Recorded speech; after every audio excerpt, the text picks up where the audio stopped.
ಜೈ ಹಿಂದ್. ಎಲ್ರಿಗೂ ಶೇರ್ ಮಾಡ್ರಿ, ಅದೇ ತರ ಸಬ್ಸ್ಕ್ರೈಬ್ ಆಗ್ರಿ. KA ಬೋರ್ಡ್ ಕೇಳಿರುವಂತ ಪ್ರೀವಿಯಸ್ ಕ್ವಶನ್ಸ್ ಗಳನ್ನ ನಾವು ಡಿಸ್ಕಷನ್ ಮಾಡಕತ್ತೀವಿ. ಇವಾಗ ಸೈನ್ಸ್ ಸೆಕ್ಷನ್ ಅನ್ನ ನೋಡೋಣ.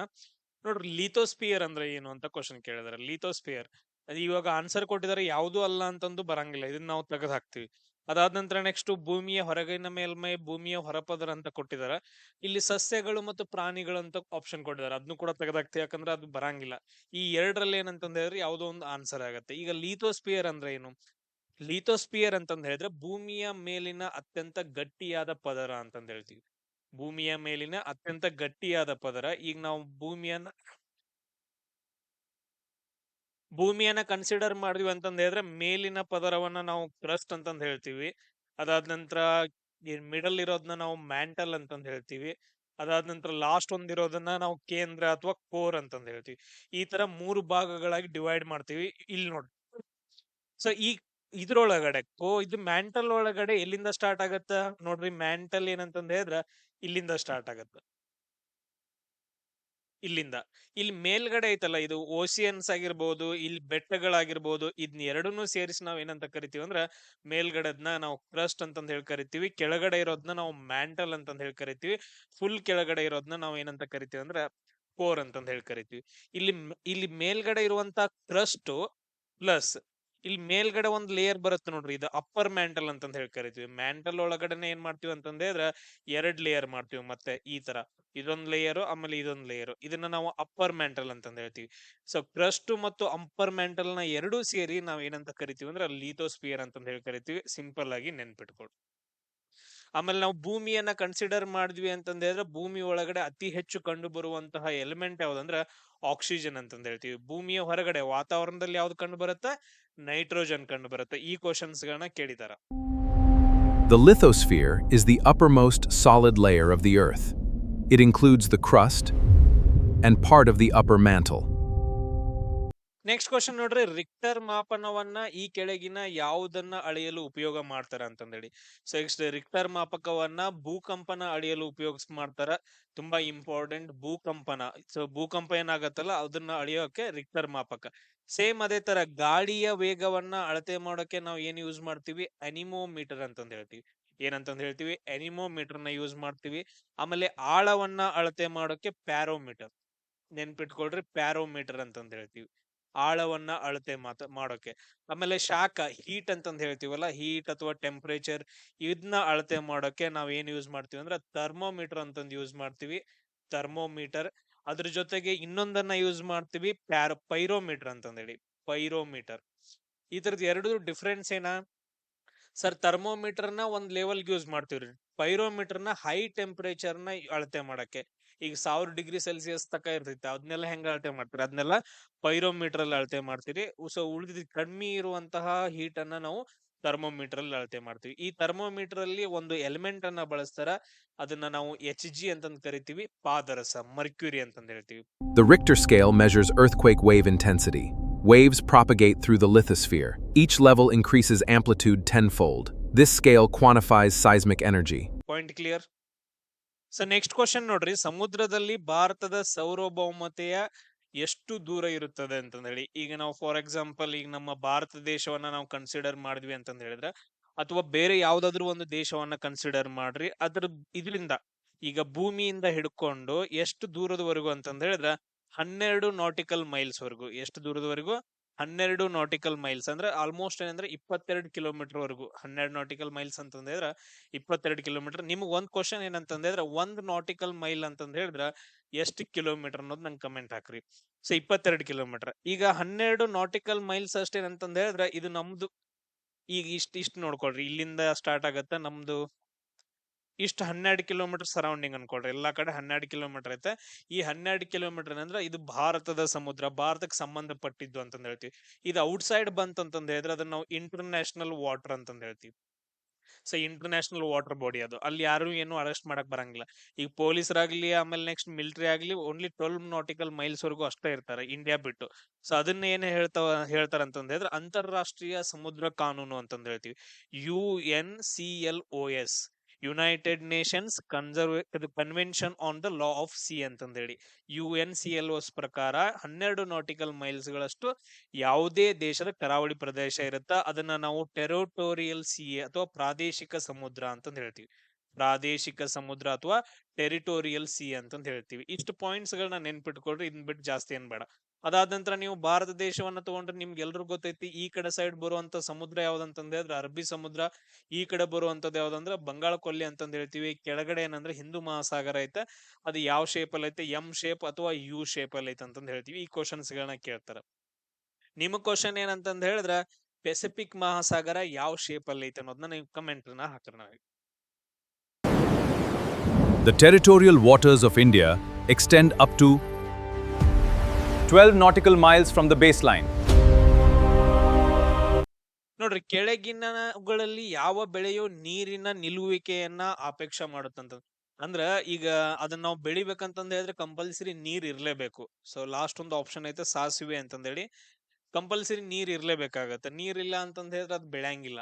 ಸೊ ಅಂತ ಒಂದು ಬೆಳೆ ಯಾವುದು, ಜಾಸ್ತಿ ನೀರ್ ಬೇಕಾಗುವಂತ ಬೆಳೆ ಯಾವುದು, ಯಾರಿಗಾದ್ರೂ ಗೊತ್ತೈತಿ ಕಮೆಂಟ್ ಹಾಕ್ರಿ. ಯಾವ್ದಂತಂದ ಹೇಳಿದ್ರೆ ಭತ್ತ. ಈಗ ನೋಡಿ ಆಪ್ಷನ್ ನೋಡ್ರಿ, ಟೀ ಮತ್ತು ಕಾಫಿಯನ್ನ ಎಲ್ಲಿ ಬೆಳಿತೀವಿ ಅಂತಂದ ಹೇಳಿದ್ರೆ ಗುಡ್ಡುಗಾಡು ಪ್ರದೇಶಗಳಲ್ಲಿ ಅಥವಾ ಈಶಾನ್ಯ ರಾಜ್ಯಗಳಲ್ಲಿ ಅಥವಾ ನಮ್ ಕಡೆ ಸೈಡ್ ಅಂತಂದ ಹೇಳಿದ್ರೆ ಮಲೆನಾಡು ಪ್ರದೇಶಗಳಲ್ಲಿ ಟೀ ಮತ್ತು ಕಾಫಿಯನ್ನ ಬೆಳಿತಾರ. Point clear. ಇಲ್ಲಿ ಭತ್ತವನ್ನ ಬೆಳೆಯೋಕೇನಂತಂದ ಹೇಳಿದ್ರೆ ಕಂಪಲ್ಸರಿ ನೀರ್ ಬೇಕಾಗತ್ತ, ನೀರನ್ನ ನಿಲ್ಲಿಸ್ಬೇಕಾಗತ್ತ. ನೀರನ್ನ ನಿಲ್ಸಿ ಅಲ್ಲಿ ಏನಂತಂದ ಹೇಳಿದ್ರೆ ಒಂಥರ ಕೊಳಚೆ ಪ್ರದೇಶ ತರ ಆಗಿರತ್ತ. ಈಗ ನೋಡ್ರಿ, ಭತ್ತದ ಗದ್ದೆಗಳಲ್ಲಿ ಅಥವಾ ಕೊಳಚೆ ಪ್ರದೇಶಗಳಲ್ಲಿ ಒಂದು ಅನಿಲ ಬಿಡುಗಡೆ ಆಗತ್ತ. ಆ ಅನಿಲ ಯಾವ್ದಂದ್ರ CH4 ಅಂತಂದ ಹೇಳ್ತೀವಿ, ಮೀಥೇನ್ ಗ್ಯಾಸ್. ಅಲ್ಲೊಂದು ಸ್ಮೆಲ್ ಬರ್ತಿರುತ್ತ ಗ್ಯಾಸ್, ಅದನ್ನ ನಾವು methane gas. Best example sir, methane gas ಹೆಂಗಿರತ್ರಿ ಸರ್, ನಿಮ್ ಮನೆಗಳಲ್ಲೆಲ್ಲ ದನಗಳಿರ್ತಾವ, ಶಗಣಿ ಏನಂತಂದ ಹೇಳಿದ್ರೆ ಒಂದ್ ಕಡೆ ಇಡ್ರಿ, ಒಂದ್ 3-4 ದಿನ ಇಡ್ರಿ. 3-4 ದಿನ ಆದ ನಂತರ ಒಂಥರ ಸ್ಮೆಲ್ ಬರುತ್ತಲ್ಲ, ಆ ಸ್ಮೆಲ್ ಏನಂತಂದ ಹೇಳಿದ್ರೆ CH4 ಗ್ಯಾಸ್, ಮೀಥೇನ್ ಗ್ಯಾಸ್ ಅಂತಂದ ಹೇಳ್ತೀವಿ. ಅದರಿಂದ ಮೀಥೇನ್ ಗ್ಯಾಸ್ ಬರುತ್ತೆ. ಅದನ್ನ ಯೂಸ್ ಮಾಡ್ಕೊಂಡು ಗೋಬರ್ ಗ್ಯಾಸ್ ಅಂತಂದ ಹೇಳಿ ಯೂಸ್ ಮಾಡ್ತಾರೆ ಹಳ್ಳಿ ಕಡೆಗೆ, ಗೋಬರ್ ಗ್ಯಾಸ್. ಇದು ಒಂದ್ ಕಡೆ ಆಯ್ತು. ಅದಾದ ನಂತರ ನೆಕ್ಸ್ಟ್ ನೋಡ್ರಿ, ಅತಿ ಹೆಚ್ಚು ಟೀಯನ್ನ ಯಾವ ರಾಜ್ಯದಲ್ಲಿ ಬೆಳಿತಾರ ಅಂತಂದ ಹೇಳಿದ್ರೆ ಅಸ್ಸಾಂ ರಾಜ್ಯದಲ್ಲಿ ಬೆಳಿತಾರೆ. ನಮ್ಮ ಇದ್ರಲ್ಲಿ ಬಂತಂದ್ರೆ ದೇಶದೊಳಗಡೆ ಅಸ್ಸಾಂದಲ್ಲಿ. ಆಮೇಲೆ ಕಾಫಿ ಅಂತ ಬಂದ್ರೆ ಅತಿ ಹೆಚ್ಚು ಕಾಫಿಯನ್ನ ಕರ್ನಾಟಕದಲ್ಲಿ ಬೆಳಿತಾರ. ಕರ್ನಾಟಕದಲ್ಲಿ ಅದು ಕೂಡ 2 ತರ ತಳಿಗಳು ಬರ್ತಾವ. ಒಂದ್ ಯಾವ್ದಂತಂದ ಹೇಳಿದ್ರ ರೋಬೋಸ್ಟೋ ಅಂತಂದ ಹೇಳ್ತೀವಿ, ಇನ್ನೊಂದ್ ಯಾವ್ದಂತಂದ ಹೇಳಿದ್ರ ಅರೇಬಿಕಾ ಅಂತಂದ ಹೇಳ್ತೀವಿ. ಅರೇಬಿಕಾ ಮತ್ತು ರೋಬೋಸ್ಟೋ ಈ 2 ತಳಿಗಳ ಕಾಫಿಗಳನ್ನ ನಮ್ ಕರ್ನಾಟಕದಲ್ಲಿ ಬೆಳಿತಾರ. Point. Some crops, like rice, require flooded fields. This puddling process also controls weeds. Tea thrives on well-drained slopes. Stagnant water rots its roots. Clear. Yes ನೋಡ್ರಿ, ಈ ಕೆಳಗಿನವುಗಳಲ್ಲಿ ಯಾವ ಗ್ರಹವು ಸೂರ್ಯನಿಗೆ ಸಮೀಪವಾಗೈತೆ ಅಂತಂದೇಳಿ, ಇದನ್ನ ನಾವು ಸೂರ್ಯ ಅಂತ ಅನ್ಕೊಳ್ಳೋಣ. ಎಸ್, ಸೂರ್ಯ ಆದ ನಂತರ ಸೂರ್ಯನಲ್ಲಿ ಕ್ವಶನ್ ಏನ್ ಕೇಳ್ತಾರ ಅಂತಂದ ಹೇಳಿದ್ರೆ ಸೂರ್ಯನಲ್ಲಿ ಯಾವ ರಿಯಾಕ್ಷನ್ ನಡೆಯತ್ತೆ ಅಂತಂದ ಹೇಳಿದ್ರಿ, ಸನ್ ಅಂತಂದ ಹೇಳ್ತೀವಲ್ಲ, FU ಅಂತ ತಗೊಳ್ರಿ. ಇಲ್ಲಿ ಫ್ಯೂಜನ್ ಅಂತಂದ ಹೇಳಿ, ಫ್ಯೂಜನ್ ಸಮ್ಮಿಲನ ಕ್ರಿಯೆ, ಬೈಜಿಕ ಸಮ್ಮಿಲನ ಕ್ರಿಯೆ ಅಂತಂದೇಳಿ, ಅಥವಾ ನ್ಯೂಕ್ಲಿಯರ್ ಫ್ಯೂಜನ್ ಕ್ರಿಯೆ ನಡೆಯುತ್ತೆ. ಆಮೇಲೆ ಸೂರ್ಯನಲ್ಲಿ ಯಾವ ಗ್ಯಾಸ್ಗಳು ಜಾಸ್ತಿ ಸಿಗ್ತಾವ ಅಂದ್ರೆ ಹೀಲಿಯಂ ಮತ್ತು ಹೈಡ್ರೋಜನ್. ಅತಿ ಹೆಚ್ಚು ಹೈಡ್ರೋಜನ್ ಇರುತ್ತೆ, ಹೀಲಿಯಂ. ಈ ಸಮ್ಮಿಲನ ಕ್ರಿಯೆ ಅಂತಂದ ಹೇಳಿದ್ರೆ ಹೈಡ್ರೋಜನ್ ಗಳು 2 ಹೈಡ್ರೋಜನ್ ಗಳು ಸೇರ್ಬಿಟ್ಟು ಹೀಲಿಯಂ ಆಗಿ ಅಗಾಧ ಪ್ರಮಾಣವಾದ ಶಕ್ತಿ ಬಿಡುಗಡೆ ಆಗತ್ತ. ಆ ಶಕ್ತಿನೇ ಬೆಳಕಾಗಿ ಬರುತ್ತ. ಇದು ತುಂಬಾ ಇಂಪಾರ್ಟೆಂಟ್. ಕ್ಲಿಯರ್. ಅತಿ ಹೆಚ್ಚು ಹೈಡ್ರೋಜನ್ ಕಂಡು ಬರುತ್ತೆ ಎಲ್ಲೆಲ್ಲಿ, ಯಾವ ಜಾಸ್ತಿ ಅನಿಲ್ಗಳು ಕಂಡು ಬರ್ತಾವ ಅನ್ನೋದು. ಅದಾದ ನಂತರ ಸೂರ್ಯ ಆದ ನಂತರ ನೆಕ್ಸ್ಟ್ ಬರುವಂತಹ ಒಂದು ಗ್ರಹ ಯಾವ್ದಂತಂದ ಹೇಳಿದ್ರೆ ನಾವು ಬುಧ ಗ್ರಹ ಅಂತಂದ ಹೇಳ್ತೀವಿ. ಯಾವ ಗ್ರಹ? ಬುಧ ಗ್ರಹ. ಅಂದ್ರೆ ಸೂರ್ಯನಿಗೆ ಸಮೀಪ ಇರುವ ಗ್ರಹ ಯಾವ್ದಾಯ್ತು ಇಲ್ಲಿ? ನಾವು ಬುಧ ಗ್ರಹ ಅಂತಂದ ಹೇಳ್ತೀವಿ. ಅದಾದ ನಂತರ ನೆಕ್ಸ್ಟ್ ಬರೋದು ಯಾವ್ದಂತಂದ ಹೇಳಿದ್ರೆ ಶುಕ್ರ ಗ್ರಹ ಅಂತಂದ ಹೇಳ್ತೀವಿ. ಈ ಶುಕ್ರ ಗ್ರಹದಲ್ಲಿ ಟೆಂಪರೇಚರ್ ಜಾಸ್ತಿ ಇರುತ್ತೆ. ಅತಿ ಹೆಚ್ಚು ಟೆಂಪರೇಚರ್ ನ ಹೊಂದಿರುವ ಗ್ರಹ ಯಾವ್ದಂತಂದ ಹೇಳಿದ್ರೆ ಶುಕ್ರ ಗ್ರಹ ಅಂತಂದ ಹೇಳ್ತೀವಿ. ಯಾಕಂದ್ರೆ ಗ್ರೀನ್ ಹೌಸ್ ಇಫೆಕ್ಟ್ ಆಗ್ತಿರತ್ತೆ, ಅಲ್ಲಿ ಹಸಿರು ಮನೆ ಪರಿಣಾಮ ಉಂಟಾಗೋದ್ರಿಂದ ಅತಿ ಹೆಚ್ಚು ಟೆಂಪರೇಚರ್ ಇರುತ್ತೆ. ಇದಾದ ನಂತರ ನೆಕ್ಸ್ಟ್ ಇರುವಂತಹ ಗ್ರಹ ಯಾವ್ದಂತಂದ ಹೇಳಿದ್ರೆ ಭೂಮಿ ಅಂತಂದ ಹೇಳ್ತೀವಿ. ಕ್ಲಿಯರ್. ಇದ್ರ ಬಗ್ಗೆ ನಾನು ಏನ್ ಹೇಳಂಗಿಲ್ಲ. ಅದಾದ ನಂತರ ನೆಕ್ಸ್ಟ್ ಬರುವಂತ ಗ್ರಹ ಯಾವ್ದಂದ್ರ ಮಂಗಳ ಗ್ರಹ.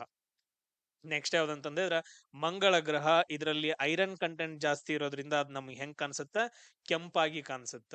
ಇದಾದ ನಂತರ ನೆಕ್ಸ್ಟ್ ಬರುವಂತ ಗ್ರಹ ಯಾವ್ದಪ್ಪ ಅಂತಂದ ಹೇಳಿದ್ರೆ ಗುರು ಗ್ರಹ ಅಂತಂದ ಹೇಳ್ತೀವಿ. ಗುರು ಗ್ರಹ. ಸೊ ಇಲ್ಲಿ ಏನಂತಂದ ಹೇಳಿದ್ರ ಇದು ಅತಿ ದೊಡ್ಡ ಗ್ರಹ ಅಂತಂದ ಹೇಳ್ತೀವಿ. ಸೊ ಏನು ಸೋಲಾರ್ ಸಿಸ್ಟಮ್ ಒಳಗಡೆ ಅತಿ ದೊಡ್ಡ ಗ್ರಹ ಯಾವುದು? ಗುರು ಗ್ರಹ ಅಂತಂದ ಹೇಳಿ. ಇದಕ್ಕೊಂದ್ ಏನಂತಂದ ಹೇಳಿದ್ರೆ ಒಂದು ಗ್ಯಾನಿಮೇಡ ಅಂತಂದ ಹೇಳಿ ಒಂದು ಉಪಗ್ರಹ ಐತೆ ಗುರುಗ್ರಹಕ್ಕೆ. ತುಂಬಾದ ಉಪಗ್ರಹಗಳು. ಅದ್ರಲ್ಲಿ ಗ್ಯಾನಿಮೇಡ ಇದು ಅತಿ ದೊಡ್ಡ ಉಪಗ್ರಹ ಅಂತ. ಸೋಲಾರ್ ಸಿಸ್ಟಮ್ ಒಳಗಡೆ ಅತಿ ದೊಡ್ಡ ಉಪಗ್ರಹ ಯಾವುದು? ಗ್ಯಾನಿಮೇಡ. ಇದಾದ ನಂತರ ಗುರುಗ್ರಹ ಆದ ನಂತರ ನೆಕ್ಸ್ಟ್ ಬರುವಂತಹ ಗ್ರಹ ಯಾವ್ದಂತಂದ ಹೇಳಿದ್ರೆ ಶನಿ ಗ್ರಹ ಅಂತಂದ ಹೇಳ್ತೀವಿ. ಎರಡನೇ ಅತಿ ದೊಡ್ಡ ಗ್ರಹ ಮತ್ತು ಉಂಗುರಗಳನ್ನ ಹೊಂದಿರೋ ಗ್ರಹ. ಆಮೇಲೆ ಅತಿ ಹೆಚ್ಚು ಉಪಗ್ರಹಗಳನ್ನ ಹೊಂದಿರುವಂತಹ ಗ್ರಹ. ಇವಾಗ ಮೊದಲು ಗುರುಗ್ರಹ ಅಂತ ಹೇಳ್ತಿದ್ವಿ, ಇವಾಗ ಶನಿ ಗ್ರಹ ಅತಿ ಹೆಚ್ಚು ಉಪಗ್ರಹಗಳನ್ನ ಹೊಂದೈತೆ. ಇದಾದ ನಂತರ ಬರೋದು ಯುರೇನಸ್ ಆಮೇಲೆ ನೆಪ್ಚೂನ್ ಅಂತಂದ ಹೇಳ್ತೀವಿ. ಯುರೇನಸ್ ಆಮೇಲೆ ನೆಪ್ಚೂನ್. ಯುರೇನಸ್ ಗ್ರಹ ಏನಂತಂದ ಹೇಳಿದ್ರೆ ಅಲ್ಲಿ CH4 ಗ್ಯಾಸ್ ಜಾಸ್ತಿ ಐತೆ, ಮೀಥೇನ್ ಗ್ಯಾಸ್ ಜಾಸ್ತಿ ಇರೋದ್ರಿಂದ ಅದು ನಮಗ ನೀಲಿಯಾಗಿ ಕಾಣಿಸುತ್ತೆ. ಸೊ ನೀಲಿ ಅಲ್ಲ, ಹಸಿರು ಗ್ರಹ, ಹಸಿರಾಗಿ ಕಾಣಿಸುತ್ತೆ, ಹಸಿರು ಗ್ರಹ ಅಂತಂದ ಹೇಳ್ತೀವಿ. ಕ್ಲಿಯರ್? Green planet. ಸೊ ಇಷ್ಟು ಪಾಯಿಂಟ್ಸ್ ಗಳನ್ನ ನೆನ್ಪಿಟ್ಕೊಳ್ರಿ. ಅದಾದ ನಂತರ ಇದ್ರಲ್ಲಿ ಇನ್ನೊಂದು ಬರುತ್ತೆ ಪ್ಲೂಟೋ ಅಂತಂದ ಹೇಳಿ. ಇನ್ನೊಂದ್ ಯಾವ್ದು ಬರುತ್ತೆ ಅಂತಂದ್ರೆ ಪ್ಲೂಟೋ ಅಂತಂದ ಹೇಳ್ತೀವಿ. ಅದನ್ನ ನಾವು ಡಾರ್ಪ್ ಪ್ಲಾನೆಟ್ ಅಥವಾ ಕುಬ್ಜ ಗ್ರಹ ಅಂತಂದ ಹೇಳ್ತೀವಿ. 2006 ಅದನ್ನ ಗ್ರಹಗಳ ಪಟ್ಟಿಯಿಂದ ತೆಗೆದುಹಾಕ್ತಾರ. ಇಷ್ಟು ಕ್ವಶನ್ಸ್ ಗಳು ನಿಮ್ಗೆ ಇದ್ರ ಮೇಲೆ ಬರ್ಬೋದು. ಕರೆಕ್ಟ್ ಆಗಿ ಏನಂತಂದ್ರೆ ನೆನ್ಪಿಟ್ಕೊಳ್ರಿ. ಸೂರ್ಯನಿಗೆ ಹತ್ತಿರವಿರುವ ಗ್ರಹ ಯಾವುದು? ಎ. ಸೂರ್ಯನಿಂದ 3ನೇ ಗ್ರಹ. ಬಿ. ಪ್ಲೂಟೋ. ಇದನ್ನು ಈಗ ಕುಬ್ಜ ಗ್ರಹ ಎಂದು ಪರಿಗಣಿಸಲಾಗಿದೆ. ಎಸ್, ಇಲ್ಲಿ ನೋಡ್ರಿ, ಭಾರತದ ರಾಷ್ಟ್ರೀಯ ಜಲಚರ ಪ್ರಾಣಿ ಯಾವ್ದಂತ ಕೇಳ್ತಾರ. ನದಿಯ ಡಾಲ್ಫಿನ್ ಅಂತಂದ ಹೇಳ್ತೀವಿ. ಅದು ಆಕ್ಚುಲಿ ಗಂಗಾ ನದಿಯ ಡಾಲ್ಫಿನ್. ಇಲ್ಲಿ ಈ ಡಾಲ್ಫಿನ್ ಏನಂತಂದ್ರೆ ತುಂಬಾ ಬೆಳ್ಳಗಿರುತ್ತೆ. ಆಮೇಲೆ ಇದು ಸಿಹಿ ನೀರಿನಲ್ಲಿ ಕಂಡು ಬರುವಂತ ಡಾಲ್ಫಿನ್ ಆಗೈತೆ. ಓನ್ಲಿ ಗಂಗಾ ಮತ್ತು ಚಂಬಲ್ ಮತ್ತು ನೋಡ್ರಿ ಗಂಗಾ, ಅದಾದ ನಂತರ ಯಮುನಾ ನದಿಯ ಉಪನದಿಗಳಾದಂತಹ ಚಂಬಲ್ ಆಗಿರ್ಬೋದು, ಯಮುನಾ ನದಿಗಳಲ್ಲಿ ಇಲ್ಲಿ ಮಾತ್ರ ಕಂಡು ಬರುವಂತಹ ಒಂದು ಡಾಲ್ಫಿನ್ ಇದು. ಇದನ್ನ ರಾಷ್ಟ್ರೀಯ ಜಲಚರ ಪ್ರಾಣಿ ಅಂತಂದು ಹೇಳಿದಾರ.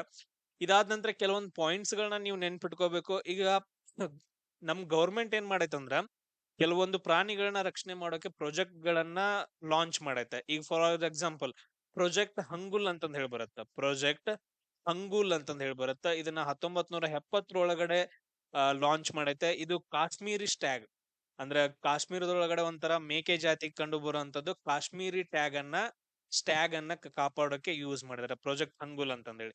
ಅದಾದ ನಂತರ ನೆಕ್ಸ್ಟ್ ಪ್ರಾಜೆಕ್ಟ್ ಟೈಗರ್ ಅಂತಂದ್ ಹೇಳ್ತೀವಿ. ಪ್ರಾಜೆಕ್ಟ್ ಟೈಗರ್ ಇದನ್ನ ಯಾವಾಗ ಸ್ಟಾರ್ಟ್ ಮಾಡಿದಾರೆ ಅಂದ್ರೆ 1973 ಸ್ಟಾರ್ಟ್ ಮಾಡ್ತಾರ, ಬೆಂಗಾಲ್ ಟೈಗರ್ ಅನ್ನ ರಿಸರ್ವ್ ಮಾಡಕ್ಕೆ. ಅದಾದ ನಂತರ ನೆಕ್ಸ್ಟ್ ಪ್ರಾಜೆಕ್ಟ್ ಕ್ರೊಕೊಡೈಲ್ ಅಂತಂದ್ ಹೇಳಿ ಬರುತ್ತೆ. ಪ್ರಾಜೆಕ್ಟ್ ಕ್ರೊಕೊಡೈಲ್ ಇದನ್ನ 1975 ಸ್ಟಾರ್ಟ್ ಮಾಡ್ತಾರ. ಇದು ಒಡಿಸ್ಸಾದಲ್ಲಿ ಸ್ಟಾರ್ಟ್ ಮಾಡ್ತಾರ, ಪ್ರಾಪರ್ ಆಗಿ ಒಡಿಸ್ಸಾದೊಳಗಡೆ. ಇದರಲ್ಲಿ 3 ತರ ಜಾತಿಗಳು ಬರ್ತಾವ. ಒಂದ್ ಯಾವ್ದಂತಂದ್ ಹೇಳಿದ್ರೆ ಘರಿಯಾಲ್ ಅಂತಂದ್ ಹೇಳಿ. ಒಂದು ಘರಿಯಾಲ್ ಜಾತಿಯ ಮೊಸಳೆಗಳು, ಇನ್ನೊಂದು ಸಾಲ್ಟ್ ವಾಟರ್ ಜಾತಿಯ ಏನಂತಂದ್ ಹೇಳಿದ್ರೆ ಮೊಸಳೆಗಳು, ಇನ್ನೊಂದ್ ಏನಂತಂದ್ ಹೇಳಿದ್ರೆ ಮಗ್ಗರ್ ಅಂತಂದ್ ಹೇಳ್ತೀವಿ.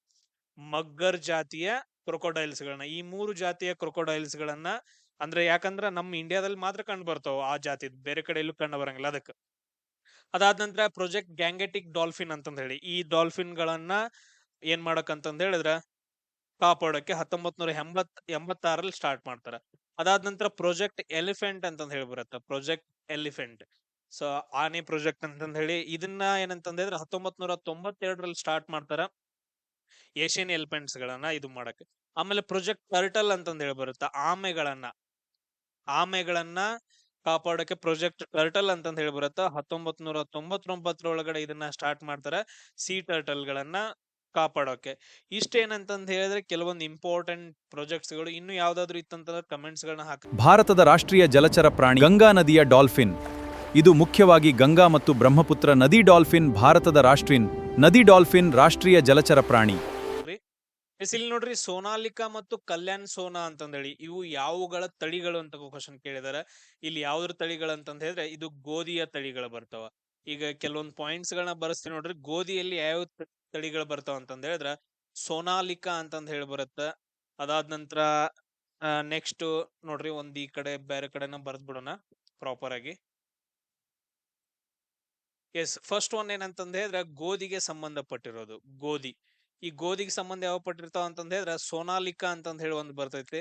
ಅದಾದ ನಂತರ ನೆಕ್ಸ್ಟ್ ಕಲ್ಯಾಣ್ ಸೋನಾ ಅಂತಂದ್ ಹೇಳಿ ಇವಾಗ ಏನ್ ಡಿಸ್ಕಷನ್ ಮಾಡಿದ್ವಲ್ಲ ಅದು. ಅದಾದ ನಂತರ ನೆಕ್ಸ್ಟ್ ಸರಬತಿ ಅಂತಂದ್ ಹೇಳಿ ಒಂದ್ ಬರುತ್ತೆ. ಆಮೇಲೆ ನೆಕ್ಸ್ಟ್ ಲರ್ಮ್ ರೋಜೋ ಅಂತಂದ್ ಹೇಳಿ ಒಂದ್ ಬರ್ತೈತಿ. ಆಮೇಲೆ HD 2009 ಅಂತಂದ್ ಹೇಳಿ. ಈ ತರ ಏನಂತಂದ್ ಹೇಳಿದ್ರೆ ಗೋಧಿಗೆ ಸಂಬಂಧಪಟ್ಟಿರುವಂತಹ ತಳಿಗಳಾದವು. ಆಮೇಲೆ ನೆಕ್ಸ್ಟ್ ಭತ್ತಕ್ಕ ಸಂಬಂಧಪಟ್ಟಿರೋ ತಳಿಗಳು. ನಮ್ ಕ್ವಶನ್ಸ್ ಗಳನ್ನ ಇವನ್ನ ಕೇಳ್ತಾರೆ PCPSI ಗಳಲ್ಲಿ. ಜಯ ಅಂತಂದ್ ಹೇಳಿ ಬರುತ್ತೆ, ತುಂಬಾ ಇಂಪಾರ್ಟೆಂಟ್ ಇದು ಜಯ. ಅದಾದ ನಂತರ IR8 ಅಂತಂದ್ ಹೇಳಿ ಬರ್ತೈತಿ. ನೆಕ್ಸ್ಟ್ IR-36 ಅಂತಂದ್ ಹೇಳಿ ಬರುತ್ತೆ. ಆಮೇಲೆ ನೆಕ್ಸ್ಟ್ ಪೊನ್ನಿ ಅಂತಂದ್ ಹೇಳಿ ಬರುತ್ತೆ, ಪೊನ್ನಿ. ಆಮೇಲೆ ನೆಕ್ಸ್ಟ್ ಹಂಸ, ಸೋನಾ ಮಸೂರಿ, ಇವೆಲ್ಲ ಏನಂತಂದ್ ಹೇಳಿದ್ರೆ ತಳಿಗಳು. ಆಮೇಲೆ ರಿಸರ್ಚ್ ಸೆಂಟರ್ ಐತೆ ಭತ್ತದ್ದು, ರೈಸ್ ರಿಸರ್ಚ್ ಸೆಂಟರ್ ಎಲ್ಲೈತೆ ಅಂತಂದ್ ಹೇಳಿದ್ರೆ ಕಟಕ್ ಒಳಗಡೆ, ಒಡಿಸ್ಸಾದ ಕಟಕ್ ಒಳಗಡೆ ಕಂಡು ಬರ್ತೈತಿ.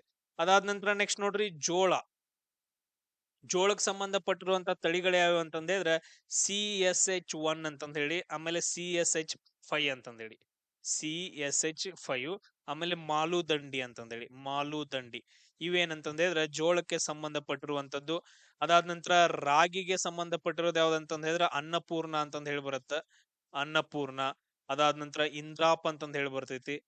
ಆಮೇಲೆ ನೆಕ್ಸ್ಟ್ HR-919 ಅಂತಂದೇಳಿ, HR-919 ಅಂತಂದೇಳಿ.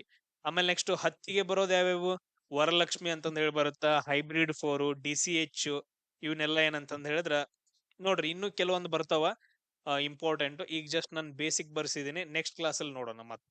ಸೋನಾಲಿಕಾ ಮತ್ತು ಕಲ್ಯಾಣ ಸೋನಾ ಇವು ಗೋಧಿ ತಳಿಗಳು, ಹೆಚ್ಚಿನ ಇಳುವರಿ ನೀಡುವ ತಳಿಗಳು. 1960ರ ಹಸಿರು ಕ್ರಾಂತಿ, ಇವು ಹಸಿರು ಕ್ರಾಂತಿಯ ಸಮಯದಲ್ಲಿ ಪರಿಚಯಿಸಲ್ಪಟ್ಟವು. ಅದಾದ ನಂತರ ನೆಕ್ಸ್ಟ್ ನೋಡ್ರಿ ಜೀವಶಾಸ್ತ್ರದ ಡುಯೋ ಜೇಮ್ಸ್ ಡಿ ವ್ಯಾಟ್ಸನ್, ಅದಾದ ನಂತರ ಫ್ರಾನ್ಸಿಸ್ ಕ್ರಿಕ್ ಅವರು 1953ರಲ್ಲಿ ಏನನ್ನ ಕಂಡುಹಿಡಿತಾರ ಅಂತಂದೇಳಿ. ಇವ್ರು ಏನನ್ನ ಕಂಡುಹಿಡಿತಾರ ಅಂತಂದ ಹೇಳಿದ್ರೆ DNA ಸಂರಚನೆಯನ್ನ, DNA ಹೆಂಗ್ ರಚನೆ ಆಗೈತೆ, DNA ಸ್ಟಡಿಯನ್ನ ಮಾಡ್ತಾರ ಯಾರಂತಂದ ಹೇಳಿದ್ರೆ ಜೇಮ್ಸ್ ವ್ಯಾಟ್ಸನ್ ಅಂಡ್ ಫ್ರಾನ್ಸಿಸ್ ಕ್ರಿಕ್ ಅಂತಂದ್ ಹೇಳ್ತೀವಿ. ಸೊ ಅದಾದ ನಂತರ ನೆಕ್ಸ್ಟ್ ಇಲ್ಲಿ ಒಂದೈತೆ ನೋಡ್ರಿ, ಪೆನ್ಸಿಲಿನ್ ಅಂತಂದ್ ಐತಲ್ಲ. ಈ ಪೆನ್ಸಿಲಿನ್ ಅನ್ನ ಕಂಡಿಡಿದವ್ರು ಯಾರಂತಂದ ಹೇಳಿದ್ರೆ ಅಲೆಕ್ಸಾಂಡರ್ ಫ್ಲೆಮಿಂಗ್. ಇಲ್ಲೇ ಒಂದ್ ಬರ್ಕೊಂಡ್ಬಿಟ್ರೆ ಅಲೆಕ್ಸಾಂಡರ್ ಫ್ಲೆಮಿಂಗ್ ಏನಂತಂದ ಹೇಳಿದ್ರೆ ಇದು ಫಸ್ಟ್ ಆಂಟಿಬಯೋಟಿಕ್, ಪ್ರತಿಜೀವಕ ಅಂತಂದ್ ಹೇಳ್ತೀವಿ, ಆಂಟಿಬಯೋಟಿಕ್ ಪೆನ್ಸಿಲಿನ್. ಇವಾಗ ಕೂಡ ನಾವು ಪೆನ್ಸಿಲಿನ್ ಇಂಜೆಕ್ಷನ್ಸ್ ಹಾಕೋತೀವಿ ನೋಡ್ರಿ, ಏನಾದ್ರು ಕೈ ಎಲ್ಲ ಕಟ್ ಮಾಡ್ಕೊಂಡ್ರ ಹೊಲದಲ್ಲಿ ಕೆಲಸ ಮಾಡುವಾಗ.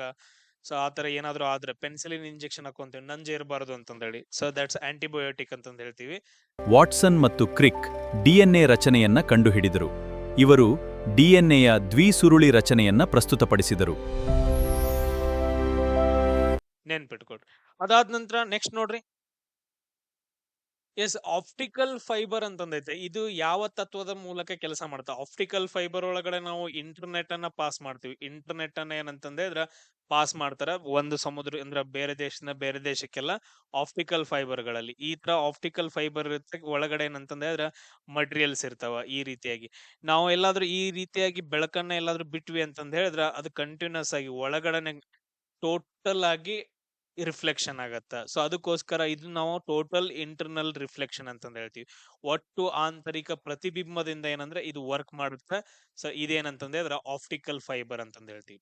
Point clear? ಈಗ ಫಾರ್ ಎಕ್ಸಾಂಪಲ್ ಈ ರೀತಿಯಾಗಿ ಏನಂತಂದ್ರೆ ಡೈಮಂಡ್ ಇರುತ್ತೆ ನೋಡ್ರಿ. ಡೈಮಂಡ್ ಹೊಳೆಯಲು ಕಾರಣ ಏನು ಸರ್? ಯಾಕಂತಂದ್ರೆ ಒಂದ್ಸಾರಿ ಏನಂದ್ರೆ ರೇಸು ಬೆಳಕಿನ ರೇಸ್ ಒಳಗಡೆ ಹೋಯ್ತಂತಂದ್ರೆ ಒಳಗಡೆ ಏನಪ್ಪಾ ಅಂತಂದ್ರೆ ಕಂಟಿನ್ಯೂಸ್ ಆಗಿ ರಿಫ್ಲೆಕ್ಟ್ ಆಗಿ ಆಗಿ ಆಗಿ ಏನಾಗತ್ತೆ, ಬೆಳಕನ್ನ ಜಾಸ್ತಿ ಕೊಡುತ್ತೆ. ಅದು ಟೋಟಲ್ ಇಂಟರ್ನಲ್ ರಿಫ್ಲೆಕ್ಷನ್ ಅಂತಂದ್ ಹೇಳ್ತೀವಿ. ಸೊ ಇದು ಲೆಸ್ ದೆನ್ ಇನ್ಸಿಡೆಂಟ್ ಆಂಗಲ್ ಏನಂತಂದ್ರೆ ಲೆಸ್ ದೆನ್ 45 ಡಿಗ್ರಿ ಅಂತಂದ್ ಹೇಳಿದ್ರ ಅವಾಗ ಒಟ್ಟು ಆಂತರಿಕ ಪ್ರತಿಫಲನ ನಡೆಯುತ್ತೆ. ಸೊ ಒಳಗೊಳಗೆ ಏನಂತಂದ್ ಹೇಳಿದ್ರ ಏನಾಗ್ತೈತೆ, ಪ್ರತಿಫಲನ ಹೊಂದೈತೆ. ಬೆಸ್ಟ್ ಎಕ್ಸಾಂಪಲ್ ಸರ್ ಹೆಂಗ್ರಿ, ಇನ್ನೂ ಆದ್ರೂ ಅರ್ಥ ಆಗ್ಲಿಲ್ರಿ. ಈಗ ನೋಡ್ರಿ, ನೀವು ಕ್ಯಾರಂ ಕಾಯಿನ್ ಅನ್ನ ಇಟ್ಕೊಂಡ್ ಹಿಂಗ್ ಹೊಡಿತೀರಲ್ಲ, ಹೊಡೆದ ತಕ್ಷಣ ಅದು ಒಳಗಡೆನೆ ಈ ತರ ಹಿಂಗ್ ರಿಫ್ಲೆಕ್ಟ್ ಆಗತ್ತೆ ನೋಡ್ರಿ, ಈ ತರ ಹಿಂಗ್ ಹೊಡೆದ್ ಬರುತ್ತೆ. ಸೊ ಅದನ್ನ ನಾವು ಟೋಟಲ್ ಇಂಟರ್ನಲ್ ರಿಫ್ಲೆಕ್ಷನ್ ಅಂತಂದ್ ಹೇಳ್ತೀವಿ, ಈಸಿ ವೇ ಅಲ್ಲಿ. ಇದು ಆಪ್ಟಿಕಲ್ ಫೈಬರ್ ಆಧುನಿಕ ಸಂವಹನದ ಇದು ಸಂಪೂರ್ಣ ಆಂತರಿಕ ಪ್ರತಿಫಲನದ ತತ್ವದ ಮೇಲೆ ಡೇಟಾ ಅತ್ಯಂತ ವೇಗವಾಗಿ ವರ್ಗಾವಣೆಯಾಗ್ತದೆ. ಈ ತಂತ್ರಜ್ಞಾನವು ಜಗತ್ತನ್ನು ಬೆಸೆದಿದೆ. ಇಲೆಕ್ಟ್ರಿಕ್ ಬಲ್ಬ್ ಗಳಲ್ಲಿ ತುಂಬಿಸಿರುವ ಅನಿಲ ಯಾವುದು ಅಂತಂದೇಳಿ. ಆಕ್ಸಿಜನ್ ಅಂತೂ ತುಂಬಂಗಿಲ್ಲ. ಯಾಕಂತಂದ್ರೆ ಎಲ್ಲಿ ಆಕ್ಸಿಜನ್ ಇರುತ್ತಾ ಅಲ್ಲಿ ಬೆಂಕಿ ಜಾಸ್ತಿ ಹತ್ತುತ್ತೆ. ಬೆಂಕಿ ಹತ್ತಬೇಕಂದ್ರ ಜಾಸ್ತಿ ಬೆಂಕಿ ಹಚ್ಬೇಕು, ಅದಾದ ನಂತರ ಜಾಸ್ತಿ ಉರಿಬೇಕು ಅಂತಂದ ಹೇಳಿದ್ರ ನಾವ್ ಏನ್ ಬಳಸ್ತೀವಿ? ಆಕ್ಸಿಜನ್ ಅನ್ನ ಬಳಸ್ತೀವಿ. ಆಕ್ಸಿಜನ್ ಇರೋದ್ರಿಂದ ಅತಿ ಹೆಚ್ಚು ಬೆಂಕಿ ಹತ್ಕೊಳತ್ತೆ. ಈಗ ಬೆಂಕಿಯನ್ನ ಆರಿಸ್ಬೇಕಂತಂದ ಹೇಳಿದ್ರೆ ಕಾರ್ಬನ್ ಡೈಆಕ್ಸೈಡ್ ಯೂಸ್ ಮಾಡ್ತೀವಿ. ಈಗ ನೀವು ಸ್ಪ್ರೇ ಹೊಡಿತಿರಲ್ಲ, ಅದ್ರಲ್ಲಿ ಕಾರ್ಬನ್ ಡೈಆಕ್ಸೈಡ್ ಇರುತ್ತೆ. ಯಾಕಂದ್ರೆ ಆಕ್ಸಿಜನ್ ಇರಂಗಿಲ್ಲ, ಅವಾಗ್ಲೇ ಬೆಂಕಿ ಆರೋಗ್ಬಿಡ್ತೈತೆ. ಅದಾದ ನಂತರ ಹೈಡ್ರೋಜನ್ ಬರಂಗಿಲ್ಲ.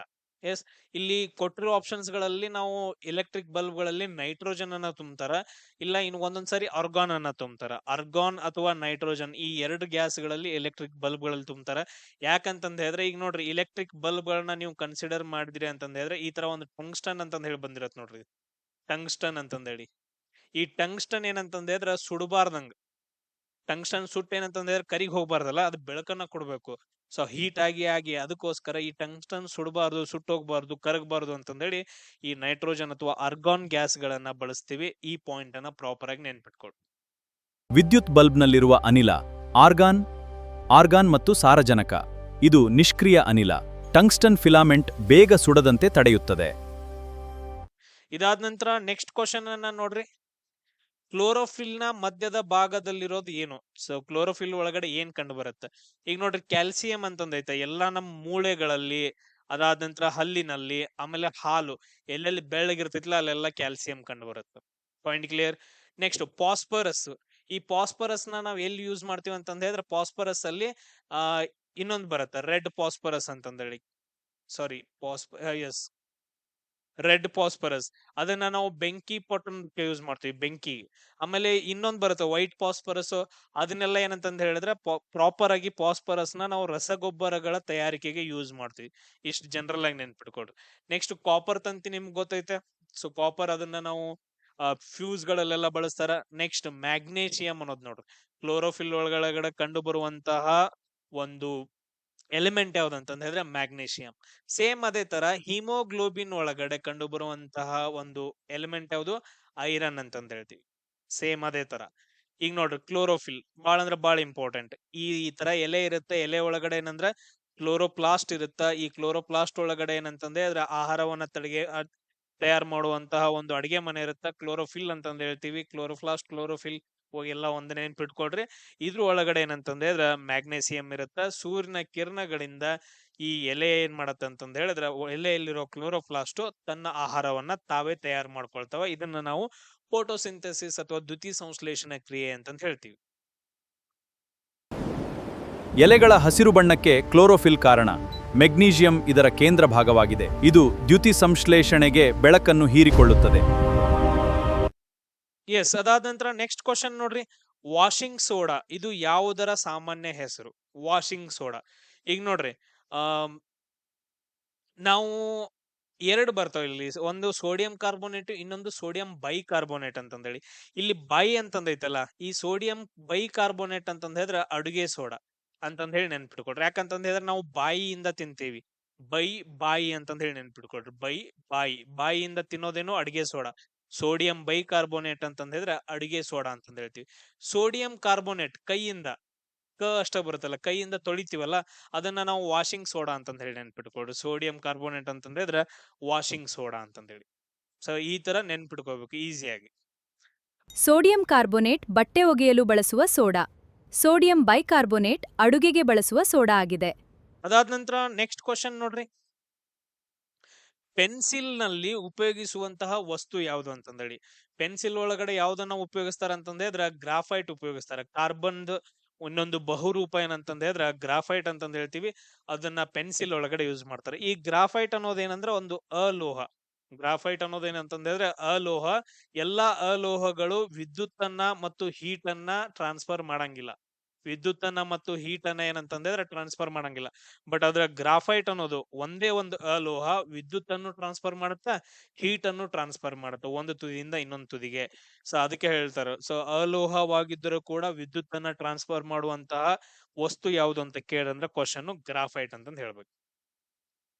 ಆಮೇಲೆ ಇನ್ನೊಂದು ಪಾಯಿಂಟ್ ಅನ್ನ ಇಲ್ಲಿ ನೆನ್ಪಿಟ್ಕೊಳ್ರಿ. ನಾವು ಲಾಸ್ಟ್ ಇದ್ರೊಳಗಡೆ ಕ್ವಶನ್ ಒಳಗಡೆ ಇಲ್ಲಿ ಸೋಡಿಯಂ ಕಾರ್ಬೋನೇಟ್ ಅಂತಂದೈತಲ್ಲ, ಅದನ್ನ Na2CO3 ಅಂತಂದ್ ಹೇಳಿ ಬರಿತೀವಿ. ಸೋಡಿಯಂ ಬೈಕಾರ್ಬೋನೇಟ್ ಐತಲ್ಲ, NaHCO3 ಅಂತಂದ್ ಹೇಳಿ ಬರಿತೀವಿ. ಇದು ಸೋಡಿಯಂ ಬೈಕಾರ್ಬೋನೇಟ್, ಇದು ಸೋಡಿಯಂ ಕಾರ್ಬೋನೇಟ್. ಗ್ರಾಫೈಟ್ ಇದು ಇಂಗಾಲದ ಮೃದು ರೂಪ. ಇದನ್ನು ಕಾಗದದ ಮೇಲೆ ಬರೆಯಲು ಬಳಸ್ತಾರೆ. ಸಿಲಿಕಾನ್ ಒಂದು ಸೆಮಿಕಂಡಕ್ಟರ್. ಇದನ್ನು ಚಿಪ್ಗಳ ತಯಾರಿಕೆಗೆ ಬಳಸ್ತಾರೆ. ಎಸ್, ಇಲ್ಲಿ ನೋಡ್ರಿ, ಸಿಲಿಕಾನ್ ಕಾರ್ಬೈಡ್ ಅನ್ನ ಈ ಕೆಳಗಿನ ಯಾವ್ದ್ರಲ್ಲಿ ಬಳಸ್ತಾರ ಅಂತಂದೇಳಿ. ಇಲ್ಲಿ ನೋಡ್ರಿ, ಸಿಲಿಕಾನ್ ಕಾರ್ಬೈಡ್ ಅನ್ನ ಎಲ್ಲಿ ಬಳಸ್ತಾರ ಅಂತಂದ್ರೆ ಸಿಮೆಂಟ್ ಮತ್ತು ಗ್ಲಾಸ್ ತಯಾರಿಕೆಯಲ್ಲಿ. SiC ಅಂತಂದ್ ಹೇಳ್ತೀವಿ. ಸಿಲಿಕಾನ್ ಕಾರ್ಬೈಡ್ ಅಂತಂದೇಳಿ ಇದನ್ನ ಸಿಮೆಂಟ್ ಮತ್ತು ಗ್ಲಾಸ್ ತಯಾರಿಕೆಗೆ ಬಳಸ್ತಾರೆ. ಈ ಸಿಲಿಕಾನ್ ಅಂತಂದ್ ಹೇಳಿದ್ರೆ ಈಗ ನಿಮ್ಗೆ ಆಲ್ಮೋಸ್ಟ್ ಮರಳು ತರ ಇರುತ್ತೆ ಅದು ಸಿಲಿಕಾನ್ ಕಾರ್ಬೈಡ್. ಅದಾದ ನಂತರ ಕೊಳದಲ್ಲಿನ ನೀರಿನ ಶುದ್ಧೀಕರಣದಲ್ಲಿ, ಇವಾಗ ಕೊಳಚೆ ನೀರನ್ನಾಗಿರ್ಬೋದು, ಕೊಳದ ನೀರನ್ನ ಶುದ್ಧೀಕರಣ ಮಾಡ್ಬೇಕಂದ್ರೆ ಅಲ್ಲಿ ಏನನ್ನ ಬಳಸ್ತೀರಿ? ಕ್ಲೋರಿನ್ ಅನ್ನ ಬಳಸ್ತೀರಿ. ಏನನ್ನ ಬಳಸ್ತೀರಿ? Cl2, ಕ್ಲೋರಿನ್ ಅನ್ನ ಬಳಸ್ತೀರಿ. ಆಮೇಲೆ ಬಹಳ ಗಟ್ಟಿಯಾದ ವಸ್ತುಗಳನ್ನ ತುಂಡು ಮಾಡೋಕೆ ಮೊದಲೆಲ್ಲ ಡೈಮಂಡ್ ಬಳಸ್ತಾ ಇದ್ರು. ಡೈಮಂಡ್ ಕಾಸ್ಟ್ಲಿ ಅದು, ಈಗ ಅದನ್ನ ಬಳಸಂಗಿಲ್ಲ. ಬಹಳ ಗಟ್ಟಿಯಾದ ವಸ್ತುಗಳನ್ನ ತುಂಡು ಮಾಡೋಕೆ ಕಾರ್ಬೋರಂಡಮ್ ಅಂತಂದ್ ಹೇಳ್ತೀವಿ. ಕಾರ್ಬೋರಂಡಮ್ ಈ ವಸ್ತುವನ್ನ ಬಳಸ್ತಾರೆ ಇವಾಗ. ಕಾರ್ಬೋರಂಡಮ್ ಇದು ಅತ್ಯಂತ ಗಟ್ಟಿಯಾಗಿರುವಂತ ವಸ್ತು ಆಗೈತೆ ಭೂಮಿ ಮೇಲೆ, ಕಾರ್ಬೋರಂಡಮ್. ಆಮೇಲೆ ವಿಗ್ರಹಗಳ ತಯಾರಿಕೆಗೆ ನಾವು ಏನ್ ಬಳಸ್ತಾರ, ಈ ಗಣಪತಿ ಎಲ್ಲ ತಯಾರು ಮಾಡ್ತಾರಲ್ಲ, ಅಲ್ಲೆಲ್ಲ ಏನ್ ಬಳಸ್ತಾರಂದ್ರ ಪ್ಲಾಸ್ಟರ್ ಆಫ್ ಪ್ಯಾರಿಸ್ ಅಂತಂದ್ ಹೇಳ್ತೀವಿ. ಪ್ಲಾಸ್ಟರ್ ಆಫ್ ಪ್ಯಾರಿಸ್ ಅನ್ನ ಬಳಸ್ತಾರ ಈ ವಸ್ತುಗಳನ್ನ, ನೆನ್ಪಿಟ್ಕೊಟ್ರು.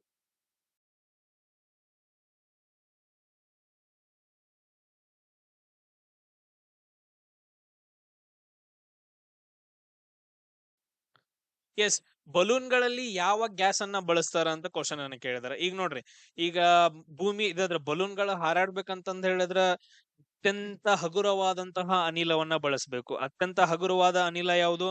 ಹೈಡ್ರೋಜನ್ ಅಂತಂದ್ ಹೇಳ್ತೀವಿ. ಈ ಹೈಡ್ರೋಜನ್ ಅನ್ನ ಬಳಸಕ್ ಬರಂಗಿಲ್ಲ. ಸೊ ಇದನ್ ಬಿಟ್ರೆ ನೆಕ್ಸ್ಟ್ ಹಗುರವಾದ ಯಾವ್ದು? ಹೀಲಿಯಂ ಅಂತಂದ್ ಹೇಳ್ತೀವಿ. ಇಲ್ಲಿ ಯಾವ್ದನ್ನ ಬಳಸ್ತಾರ ಅಂದ್ರ ಹೀಲಿಯಂ ಅನ್ನ ಬಲೂನ್ಗಳಲ್ಲಿ ಬಳಸ್ತಾರ ಅಂತಂದ್ ಹೇಳಿ. ಎಸ್, ನೈಟ್ರೋಜನ್ ಅನ್ನೋದೇನಂತಂದ್ ಹೇಳಿದ್ರ ಅತಿ ಹೆಚ್ಚು ವಾತಾವರಣದಲ್ಲಿ ಅತಿ ಹೆಚ್ಚಾಗಿರುವಂತಹ ಅನಿಲ ಯಾವ್ದಂದ್ರ ನೈಟ್ರೋಜನ್ ಅಂತಂದ್ ಹೇಳ್ತೀವಿ. ಆಲ್ಮೋಸ್ಟ್ 78% ಐತೆ. ಇದಾದ ನಂತರ ನೆಕ್ಸ್ಟ್ ಯಾವ್ದೈತೆ? ಆಕ್ಸಿಜನ್ ಕಂಡು ಬರುತ್ತೆ, ಆಕ್ಸಿಜನ್. ಎಸ್, ಅದಾದ ನಂತರ ಇನ್ನೊಂದ್ ನೆನ್ಪಿಟ್ಕೊಳ್ರಿ, ಇದು ಇವಾಗ ಸಸ್ಯಗಳ ಬೆಳವಣಿಗೆಗೆ ಅದು ಏನಂತಂದ್ ಹೇಳಿದ್ರ ಅದ್ರದ್ದು ಗ್ರೋತ್ ಆಗೋಕೆ, ಹೈಟ್ ಗ್ರೋತ್ ಆಗೋಕೆ ತುಂಬಾ ಕಾರಣವಾಗಿರುವಂತ ಒಂದು ಎಲಿಮೆಂಟ್ ಯಾವುದು ಅಂತ ಕೇಳಿದ್ರ ನೈಟ್ರೋಜನ್ ಅಂತಂದ್ ಹೇಳ್ತೀವಿ. ಆ ರೀಸನ್ಗೋಸ್ಕರ ನೈಟ್ರೋಜನ್ ಯುಕ್ತ ರಸಗೊಬ್ಬರಗಳನ್ನ, ಫಾಸ್ಫರಸ್ ಯುಕ್ತ ರಸಗೊಬ್ಬರಗಳನ್ನ, ಆಮೇಲೆ ಪೊಟ್ಯಾಷಿಯಂ ಯುಕ್ತ ರಸಗೊಬ್ಬರಗಳನ್ನ ಬಳಸ್ತಾರೆ. ಅದಕ್ಕೋಸ್ಕರ ಅದನ್ನ NPK ಗೊಬ್ಬರಗಳು ಅಂತಂದ್ ಹೇಳ್ತೀವಿ. ಯೂರಿಯಾ ಅದು ಇದು ಎಲ್ಲ ಅದ್ರಲ್ಲೆಲ್ಲ ನೈಟ್ರೋಜನ್ ಇರುತ್ತೆ. ಹೀಲಿಯಂ ಬಲೂನ್ಗಳಲ್ಲಿ ತುಂಬುವ ಅನಿಲ. ಇದು ಗಾಳಿಗಿಂತ ತುಂಬಾ ಹಗುರವಾಗಿದೆ ಮತ್ತು ಇದು ನಿಷ್ಕ್ರಿಯ ಅನಿಲವಾಗಿದೆ. ಆದ್ದರಿಂದ ಬಲೂನ್ ಮೇಲೆ ಹಾರುತ್ತದೆ. ಕ್ಲಿಯರ್. ಅದಾದ ನಂತರ ನೆಕ್ಸ್ಟ್ ನೋಡ್ರಿ, ಪೆಟ್ರೋಲಿಯಂ ಎಂಬ ಪದವು, ನೆಕ್ಸ್ಟ್ ಕ್ವಶನ್ ಏನೈತೆ ಅಂದ್ರೆ ಪೆಟ್ರೋಲಿಯಂ ಎಂಬ ಪದವು ಪೆಟ್ರಾ ಮತ್ತು ಓಲಿಯಂ ಎಂಬ ಪದಗಳಿಂದ ಬಂದೈತೆ. ಇವೆಲ್ಲ ಏನಂದ್ರ ಲ್ಯಾಟಿನ್ ಪದಗಳು ಅಂತಂದ್ ಹೇಳ್ತೀವಿ. ಇವುಗಳನ್ನ ನಾವೇನಂತ ಕರಿತೀವಿ? ಲ್ಯಾಟಿನ್ ಪದಗಳು. ಸೊ ಇಲ್ಲಿ ನೋಡ್ರಿ, ಒಂದು ಕೃಷಿ ಪ್ರದೇಶದಲ್ಲಿ ಒಂದೇ ಸಮಯದಲ್ಲಿ 2 ಅಥವಾ 3 ಬೆಳೆಗಳನ್ನ ಬೆಳೆಯೋದನ್ನ ನಾವೇನಂತ ಕರಿತೀವಿ ಅಂದ್ರೆ ವಾಣಿಜ್ಯ ಬೆಳೆಗಾರಿಕೆ ಅಂತಂದ್ ಹೇಳಿ ಕರಿತೀವಿ. ಏನಂತ ಕರಿತೀವಿ? ವಾಣಿಜ್ಯ ಬೆಳೆಗಾರಿಕೆ ಅಂತಂದ್ ಹೇಳಿ ಕರಿತೀವಿ. ಅದೇ ತರ ಇನ್ನೊಂದು ಕೃಷಿ ಪದ್ಧತಿ ಬರುತ್ತೆ, ಅದನ್ನ ನಾವು ಶಿಫ್ಟಿಂಗ್ ಕಲ್ಟಿವೇಶನ್ ಅಂತಂದ್ ಹೇಳ್ತೀವಿ. ಏನಂತ ಕರಿತೀವಿ? ಶಿಫ್ಟಿಂಗ್ ಕಲ್ಟಿವೇಶನ್ ಅಥವಾ ಸ್ಥಳಾಂತರ ಬೇಸಾಯ ಅಂತಂದೇಳಿ. ಈಗ ನಾರ್ತ್ ಈಸ್ಟ್ ರೀಜನ್ ಒಳಗಡೆ, ಅಸ್ಸಾಂ ಒಳಗಡೆ ಆಗಿರ್ಬೋದು, ಮೇಘಾಲಯ, ಮಿಜೋರಾಂ, ನಾಗಾಲ್ಯಾಂಡ್, ಮೇಘಾಲಯ, ಇದ್ರಲ್ಲಿ ಏನಂತಂದ್ ಹೇಳಿದ್ರ ಅದನ್ನ ನಾವು ಜೂಮ್ ಅಂತಂದ್ ಹೇಳಿ ಕರಿತೀವಿ. ಏನಂತ ಕರಿತೀವಿ? ಜೂಮ್ ಅಂತಂದ್ ಹೇಳಿ, ಶಿಫ್ಟಿಂಗ್ ಕಲ್ಟಿವೇಶನ್. ಆಂಧ್ರ ಪ್ರದೇಶದೊಳಗಡೆ ಅದನ್ನ ನಾವು ಏನಂತ ಕರಿತೀವಿ? ಆಂಧ್ರ ಮತ್ತು ತೆಲಂಗಾಣ ಪ್ರದೇಶಗಳಲ್ಲಿ ಶಿಫ್ಟಿಂಗ್ ಕಲ್ಟಿವೇಶನ್ ಅಂದ್ರ ಒಂದು ಪ್ರದೇಶದಲ್ಲಿ ಏನಂತಂದ್ ಹೇಳಿದ್ರೆ ಒಂದ್ 2-3 ವರ್ಷ ಇರೋದು, ಅಲ್ಲಿ ಬೆಳೆಗಳನ್ನ ತಗೊಳ್ಳೋದು. ಅದಾದ ನಂತರ ನೆಕ್ಸ್ಟ್ ಬೇರೆ ಪ್ರದೇಶಕ್ಕೆ ಹೋಗೋದು, ಅಲ್ಲಿ ಗಿಡಗಳನ್ನ ಕಡ್ದ್ಬಿಟ್ಟು ಮತ್ತೆ ಅದನ್ನ ಭೂಮಿಯನ್ನಾಗಿ ಮಾಡಿ ಅಲ್ಲಿ 2-3 ವರ್ಷ ಬೆಳೆಯೋದು. ಇದನ್ನ ನಾವು ಶಿಫ್ಟಿಂಗ್ ಕಲ್ಟಿವೇಶನ್ ಅಂತ ಕರಿತೀವಿ. ಇದು ಗುಡ್ಡಗಾಡು ಪ್ರದೇಶಗಳಲ್ಲಿ ಮಾಡ್ತಾರ. ಸೇಮ್ ಅದನ್ನ ಅಸ್ಸಾಂ ಒಳಗಡೆ ಅದ್ರಲ್ಲಿ ಏನಂತ ಜೂಮ್ ಅಂತ ಕರೀತಾರೆ, ನಾರ್ತ್ ಈಸ್ಟರ್ನ್ ನಲ್ಲಿ. ಆಂಧ್ರ ಪ್ರದೇಶದಲ್ಲಿ ಅದನ್ನ ಏನಂತ ಕರೀತಾರ ಅಂದ್ರೆ ಪೋಡು ಅಂತಂದ್ ಕರೀತಾರೆ. ಏನಂತ ಕರೀತಾರ? ಪೋಡು ಅಂತಂದ್ ಹೇಳಿ ಕರೀತಾರ. ಆಮೇಲೆ ವೆಸ್ಟರ್ನ್ ಘಾಟ್ಸ್ ಗಳಲ್ಲಿ ಅದನ್ನ ಏನಂತ ಕರೀತಾರ? ಕುಮಾರಿ ಅಂತಂದ್ ಹೇಳಿ ಕರೀತಾರ, ಕುಮಾರಿ. ಸೊ ವೆಸ್ಟರ್ನ್ ಘಾಟ್ಸ್ ಗಳಲ್ಲಿ ಅದನ್ನ ಏನಂತ ಕರೀತಾರ ಅಂತಂದ್ರೆ ಕುಮಾರಿ ಅಂತಂದ್ ಹೇಳಿ ಕರೀತಾರ. ಈ ಕ್ವಶನ್ಸ್ ಗಳನ್ನ ಕೇಳಿದಾರ, ಪ್ರಾಪರ್ ಆಗಿ ನೆನ್ಪು. ವಾಣಿಜ್ಯ ಬೆಳೆಗಳು. ಮೊದಲನೇದಾಗಿ ಕಬ್ಬು, ಎರಡನೇದು ಚಹಾ ಸಸ್ಯ, ಮೂರನೇದು ಕಾಫಿ ಸಸ್ಯ, ನಾಲ್ಕನೇದು ತಂಬಾಕು ಮತ್ತು ಐದನೇದು ಹತ್ತಿ. ಇವು ಪ್ರಮುಖ ವಾಣಿಜ್ಯ. ಎಸ್, ನೆಕ್ಸ್ಟ್ ನೋಡ್ರಿ, ಈ ಕೆಳಗಿನವುಗಳಲ್ಲಿ ಯಾವುದನ್ನ ವಾಣಿಜ್ಯ ಬೆಳೆ ಅಂತಂದ್ ಹೇಳಿ. ವಾಣಿಜ್ಯ ಅಂತಂದ್ ಹೇಳಿದ್ರೆ ದುಡ್ಡು ಜಾಸ್ತಿ ಬರ್ಬೇಕು, ಬೇರೆ ಕಡೆ ಅದನ್ನ ನಾವು ಕೊಟ್ಬಿಡ್ಬೇಕು, ನಮ್ಗೆ ಅಂತಂದ್ ಹೇಳಿ ಏನು ಯೂಸ್ ಮಾಡ್ಕೊಳಂಗಿಲ್ಲ ಅಂತ ಬೆಳೆ ಯಾವ್ದಂತಂದ್ ಹೇಳಿದ್ರೆ ಇದ್ರಲ್ಲಿ ಕಬ್ಬು ಅಂತಂದ್ ಹೇಳ್ತೀವಿ. ಈ ಬೆಳೆಗಳಲ್ಲಿ 2 ಪ್ರಕಾರ ಕ್ವಶನ್ಸ್ ಗಳನ್ನ ಕೇಳ್ತಾರ. ಒಂದು ಖಾರಿಫ್ ಬೆಳೆ ಅಂತಂದ್ ಹೇಳಿ ಕೇಳ್ತಾರ ಎಕ್ಸಾಮ್ಸ್ ಅಲ್ಲಿ. ಇನ್ನೊಂದ್ ಯಾವ್ದಂತಂದ್ ಹೇಳಿದ್ರೆ ರಬಿ ಬೆಳೆ ಅಂತಂದ್ ಹೇಳಿ ಕೇಳ್ತಾರ. ಖಾರಿಫ್ ಬೆಳೆ ಅಂತಂದ್ ಹೇಳಿದ್ರೆ ಜೂನ್ ಜುಲೈ ಅಲ್ಲಿ ಈಗೇನ್ ಮಳಿ ಬರುತ್ತಲ್ಲ, ಮುಂಗಾರು ಬೆಳೆ, ಆ ಟೈಮಲ್ಲಿ ಏನಂತಂದ್ ಹೇಳಿದ್ರೆ ಇದನ್ನ ಬಿತ್ತನೆ ಮಾಡ್ತಾರ. ಇಲ್ಲಿ ಏನಂದ್ರೆ ಚಳಿಗಾಲ ಸ್ಟಾರ್ಟ್ ಆಗೋ ಟೈಮಲ್ಲಿ, ಅಕ್ಟೋಬರ್ ನವೆಂಬರ್ ಟೈಮಲ್ಲಿ ಬಿತ್ತನೆ ಮಾಡ್ತಾರ. ಅದಾದ ನಂತರ ನೆಕ್ಸ್ಟ್ ಇದನ್ನ ಕೊಯ್ಲು ಯಾವಾಗ ಮಾಡ್ತಾರ ಅಂದ್ರ ಸೆಪ್ಟೆಂಬರ್ ಅಕ್ಟೋಬರ್ ಟೈಮಲ್ಲಿ ಕೊಯ್ಲನ್ನ ಮಾಡ್ತಾರ. ಇದು ಯಾವಾಗ ಅಂತಂದ್ ಹೇಳಿದ್ರ ಮಾರ್ಚ್ ಒಳಗಡೆ, ಫೆಬ್ರವರಿ ಮಾರ್ಚ್ ಒಳಗಡೆ ಇದನ್ನ ಕೊಯ್ಲು ಮಾಡ್ತಾರ ರಬಿ ಬೆಳೆಯನ್ನ. ಇಲ್ಲಿ ಏನಂತಂದ್ ಹೇಳಿದ್ರೆ ಇದಕ್ಕ ಅಧಿಕ ಉಷ್ಣಾಂಶ ಬೇಕಾಗತ್ತ, ಆಮೇಲೆ ಅಧಿಕ ಮಳೆ ಬೇಕಾಗತ್ತೆ ಈ ಎಲ್ಲಾ ಬೆಳೆಗಳಿಗೆ. ಇದಕ್ಕೆಲ್ಲ ಹಂಗಿಲ್ಲ, ಕಡಿಮೆ ಮಳೆ ಅದಾದ ನಂತರ ಕಡಿಮೆ ಉಷ್ಣಾಂಶ. ಆ ಟೈಮಲ್ಲೆಲ್ಲ ಚಳಿಗಾಲ ಇರುತ್ತಲ್ಲ, ಕಡ್ಲಿ ಬೆಳಿತಾರ, ಆಮೇಲೆ ಗೋಧಿ ಬೆಳಿತಾರ, ಏನಂತಂದ್ ಹೇಳಿದ್ರೆ ಬಾರ್ಲಿ ಬೆಳಿತಾರ. ಎಸ್, ಅದಾದ ನಂತರ ಎಕ್ಸಾಂಪಲ್ಸ್ ಯಾವ ನೋಡ್ರಿ, ಭತ್ತ ಆಗಿರ್ಬೋದು, ಅದಾದ ನಂತರ ನೆಕ್ಸ್ಟ್ ಜೋಳ ಆಗಿರ್ಬೋದು, ಆಮೇಲೆ ಸಜ್ಜೆ ಅಂತಂದ್ ಹೇಳಿ ಬರುತ್ತ, ಹತ್ತಿ, ಕಬ್ಬು, ಶೇಂಗಾ ಇವೆಲ್ಲ ಏನಂತಂದ್ರೆ ಖಾರಿಫ್ ಬೆಳೆಗಳು. ಆಮೇಲೆ ನೆಕ್ಸ್ಟ್ ಗೋಧಿ, ಕಡಲೆ, ಸಾಸಿವೆ, ಬಾರ್ಲಿ, ದ್ವಿದಳ ಧಾನ್ಯಗಳೇನೆಲ್ಲ ಬರ್ತಾವಲ್ಲ ಇವೆಲ್ಲ ರಬಿ ಬೆಳೆಗಳು ಅಂತಂದ್ ಹೇಳ್ತೀವಿ. ಈ ಎರಡರದ್ದು ಮಧ್ಯೆ ಒಂದ್ ಗ್ಯಾಪ್ ಬರುತ್ತಲ್ಲ, ಒಂದ್ 2 ತಿಂಗಳು ಅಥವಾ 1 ತಿಂಗಳು, ಆ ಟೈಮಲ್ಲಿ ಬೆಳೆಯುವಂತಹ ಬೆಳೆಗಳನ್ನ ಜಡ್ ಬೆಳೆಗಳು ಅಂತ ಕರಿತೀವಿ. ಅಲ್ಲಿ ತರಕಾರಿಗಳನ್ನ ಅವುಗಳನ್ನೆಲ್ಲ ಬೆಳಿತಾರ. ಇಷ್ಟ ಪಾಯಿಂಟ್ಸ್. ಪ್ರಾಚೀನ ಪದ್ಧತಿಯಾಗಿದೆ. ಈಶಾನ್ಯ ರಾಜ್ಯಗಳಲ್ಲಿ ಇದನ್ನು ಝೂಮ್ ಎನ್ನುತ್ತಾರೆ. ಆಂಧ್ರ ಮತ್ತು ಒಡಿಸ್ಸಾದಲ್ಲಿ ಪೋಡು ಎನ್ನುತ್ತಾರೆ. ಪಶ್ಚಿಮ ಘಟ್ಟಗಳಲ್ಲಿ ಕುಮಾರಿ ಎನ್ನುತ್ತಾರೆ. ಎಸ್, ವಾತಾವರಣದಲ್ಲಿ ಓಜೋನ್ ದ ಮಹತ್ವ ಏನು? ಓಜೋನ್ ಅಂತಂದ್ ಹೇಳಿದ್ರೆ O3 ಅಂತಂದ್ ಹೇಳ್ತೀವಿ. ಸೊ ಇದ್ರ ಮಹತ್ವ ಏನಂತಂದ್ ಹೇಳಿ, ಭೂಮಿಯ ಮೇಲೆ ಅದು ಏನಂದ್ರೆ ಹಸಿರು ಮನೆ ಪರಿಣಾಮನ ಉಂಟು ಮಾಡುತ್ತೆ. ಓಜೋನ್ ಏನಂತಂದ್ ಹೇಳಿದ್ರೆ ಹಸಿರು ಮನೆ ಪರಿಣಾಮ ಉಂಟು ಮಾಡಂಗಿಲ್ಲ. ಹಸಿರು ಮನೆ ಪರಿಣಾಮ ಉಂಟು ಮಾಡೋಕೆ ಕಾರ್ಬನ್ ಡೈಆಕ್ಸೈಡ್ ಬೇಕು, ಕಾರ್ಬನ್ ಮೊನಾಕ್ಸೈಡ್ ಬೇಕು, ಅದಾದ ನಂತರ ನೆಕ್ಸ್ಟ್ ಮೀಥೇನ್ ಗ್ಯಾಸ್ ಬೇಕಾಗತ್ತ, ಆಮೇಲೆ ನೀರಾವಿ ಬೇಕಾಗತ್ತ. ಇವೆಲ್ಲ ಹಸಿರು ಮನೆ ಪರಿಣಾಮ ಉಂಟು ಮಾಡುವಂತಹ ಗ್ಯಾಸ್ಗಳಾಗಿದಾವ. ನೆಕ್ಸ್ಟ್ ನ್ಯೂಕ್ಲಿಯಸ್ ಗಳನ್ನ ಘನೀಕರಿಸುತ್ತ, ಆ ತರ ಎಲ್ಲ ಏನ್ ಕೆಲಸ ಮಾಡಂಗಿಲ್ಲ ಅಂತದ. ಅದಾದ ನಂತರ ಅಲ್ಟ್ರಾ ವೈಲೆಟ್ ಕಿರಣಗಳಿಂದ ರಕ್ಷಣೆ ನೀಡುತ್ತೆ. ಎಸ್, UV ರೇಸ್ ಗಳಿಂದ ನಮಗೆ ರಕ್ಷಣೆ ನೀಡುತ್ತೆ. ಈಗ ಸೂರ್ಯನಿಂದ ಬರುವಂತಹ UV ರೇಸ್ ಗಳನ್ನ ಇದಾವಲ್ಲ, ಅದು ಓಜೋನ್ ಲೇಯರ್ ತಡೆಗಟ್ಟಿ ಭೂಮಿಗೆ ಬರದಂತ ತಡೆಗಟ್ಟುತ್ತೆ, ಹೀರ್ಕೊಳ್ಳುತ್ತೆ. ಈ UV ರೇಸ್ ಗಳೆಲ್ಲಾದ್ರೂ ನಮ್ಮ ಭೂಮಿಗೆ ಬಂದಿದ್ದು ಅಂತಂದ್ ಹೇಳಿದ್ರ ಬಾಳ ಕೆಟ್ಟಾಗತ್ತೆ. ಯಾಕಂದ್ರೆ ಕ್ಯಾನ್ಸರ್ ಸುಟ್ಟು ಸತ್ತೋಗ್ತಿವಿ ನಾವು. ಸೊ ಅಷ್ಟೊಂದು ಡೇಂಜರಸ್ UV ರೇಸ್ಗಳು. ಆಮೇಲೆ ನೀಲಿ ಬೆಳಕನ್ನ ಚದುರಿಸಲು ಇದು ಬರಂಗಿಲ್ಲ. ವಾತಾವರಣದಲ್ಲಿ ಓಝೋನ್ನ ಪ್ರಾಮುಖ್ಯತೆ. ಇದು ಯುವಿ ವಿಕಿರಣಗಳ ವಿರುದ್ಧ ರಕ್ಷಣೆ ನೀಡುತ್ತದೆ. ಓಝೋನ್ ಪದರವು ಅಪಾಯಕಾರಿ UVB ಕಿರಣಗಳನ್ನ ಹೀರಿಕೊಳ್ಳುತ್ತದೆ. ಓಝೋನ್ ರಕ್ಷಾ ಕವಚ. ಎಸ್, ನೆಕ್ಸ್ಟ್ ಕ್ವಶನ್ ನೋಡ್ರಿ, ಕೈಗಾ ಅಣುಶಕ್ತಿ ಸ್ಥಾವರ ಯಾವ ಜಿಲ್ಲೆಯಲ್ಲಿ ಕಂಡು ಬರುತ್ತೆ ಅಂತಂದೇಳಿ.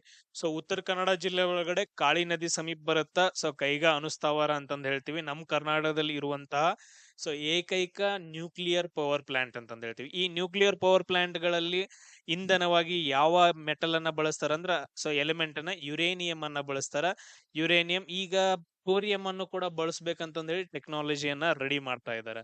ಸೊ ನಮ್ಮ ದೇಶದೊಳಗಡೆ ಫಸ್ಟ್ ಟೈಮು ಒಂದೇನ್ ಮಾಡ್ತಾರ ಅಂತಂದ್ರೆ ನ್ಯೂಕ್ಲಿಯರ್ ಪವರ್ ಪ್ಲಾಂಟ್ಸ್ ಗಳನ್ನ ರೆಡಿ ಮಾಡ್ತಾರ. ಅದಾದ ನಂತರ ನೆಕ್ಸ್ಟ್ ಸ್ಥಾಪನೆ ಮಾಡ್ತಾರ. ಅದ್ರಲ್ಲಿ ಫಸ್ಟ್ ಒನ್ ಯಾವ್ದಂತಂದ್ರೆ ಮಹಾರಾಷ್ಟ್ರದ ತಾರಾಪುರ ಅಂತಂದ್ ಹೇಳ್ತೀವಿ. ಮಹಾರಾಷ್ಟ್ರದ ತಾರಾಪುರನ ಏನಂತಂದ್ ಹೇಳಿದ್ರ ಮೊದಲ ಪರಮಾಣು ವಿದ್ಯುತ್ ಕೇಂದ್ರ ಅಂತಂದ್ ಹೇಳ್ತೀವಿ. ಅದಾದ ನಂತರ ಇದು ಮಹಾರಾಷ್ಟ್ರದೊಳಗಡೆ ಬರುತ್ತ. ಕೈಗಾ ಏನಂದ್ರೆ ಕರ್ನಾಟಕದೊಳಗಡೆ. ಆಮೇಲೆ ನೆಕ್ಸ್ಟ್ ಏನಂತಂದ್ ಹೇಳಿದ್ರೆ ಗುಜರಾತ್ ಒಳಗಡೆ ಒಂದ್ ಬರುತ್ತ ಕಕ್ರಾಪರ್ ಅಂತಂದ್ ಹೇಳಿ. ಗುಜರಾತ್ ಒಳಗಡೆ ಕ್ವಶನ್ ಅನ್ನ ಕೇಳ್ತಾರ. ಕಕ್ರಾಪರ್ ಅನ್ನೋದು ಗುಜರಾತ್ ಒಳಗಡೆ ಬರುವಂತದ್ದು. ಆಮೇಲೆ ತಮಿಳುನಾಡದೊಳಗಡೆ 2 ಬರ್ತಾವ. ಅವು ಯಾವ್ಯಾವ ಅಂತಂದ್ರೆ ಒಂದು ಮದ್ರಾಸ್ ಕಲ್ಪಕಂ ಅಂತಂದ್ ಹೇಳ್ತೀವಿ. ಮದ್ರಾಸ್ ಸಮೀಪ ಚೆನ್ನೈ ಹತ್ರ ಕಲ್ಪಕಂ. ಆಮೇಲೆ ಇನ್ನೊಂದು ಕನ್ಯಾಕುಮಾರಿ ಸೈಡ್ ಬರುತ್ತ, ಅದನ್ನ ನಾವು ಕುಡಂಕುಲಂ ಅಂತಂದ್ ಹೇಳ್ತೀವಿ. ಕುಡಂಕುಲಂ ಅಂತಂದೇಳಿ ಈ 2 ಅಣುಸ್ಥಾವರಗಳು ತಮಿಳುನಾಡದಲ್ಲಿ. ಆಮೇಲೆ ಉತ್ತರ ಪ್ರದೇಶದಲ್ಲಿ ಒಂದು ಬರುತ್ತ, ಅದನ್ನ ನಾವು ನರೋರಾ ಅಂತ ಕರಿತೀವಿ. ನರೋರಾ ಪವರ್ ಪ್ಲಾಂಟ್ ಅಂತ ಹೇಳ್ತೀವಿ ಉತ್ತರ ಪ್ರದೇಶದೊಳಗಡೆ. ಆಮೇಲೆ ರಾಜಸ್ಥಾನದಲ್ಲಿ ಕಂಡು ಬರುವಂತದ್ನ ನಾವು ರಾವತ್ ಭಟ್ ಅಂತಂದ್ ಹೇಳ್ತೀವಿ. ರಾಜಸ್ಥಾನದ ರಾವತ್ ಭಟ್ ಸೊ ಅಣುಸ್ಥಾವರ ಅಂತಂದೇಳಿ. ಇದರಲ್ಲಿ ಅತಿ ದೊಡ್ಡ ಅಣುಸ್ಥಾವರ ಯಾವ್ದು ಅಂತ ಕೇಳಿದ್ರ ಅಂತಂದ್ರೆ ಕುಡಂಕುಲಂ. ಸೊ ತಮಿಳುನಾಡಿನ ಕುಡಂಕುಲಂ ಏನಂತಂದ್ರೆ ಭಾರತದ ಅತಿ ದೊಡ್ಡ ಪರಮಾಣು ವಿದ್ಯುತ್ ಕೇಂದ್ರ ಆಗೈತೆ. ತುಂಬಾ ಹಳೇದ್ ಯಾವ್ದಂತಂದ್ರೆ ತಾರಾಪುರ ಅಂತಂದ್ ಹೇಳಿದ್ನಲ್ಲ, ಫಸ್ಟ್ ಗೆ 1969ರಲ್ಲಿ ಇದನ್ನ ಸ್ಥಾಪನೆ ಮಾಡ್ತಾರ. ಕ್ಲಿಯರ್. ಅದಾದ ನಂತರ ಕೈಗಾ ಅನ್ನೋದು ಯಾವ್ದು ಕಾಳಿ ನದಿಯ ದಡದಲ್ಲೈತೆ.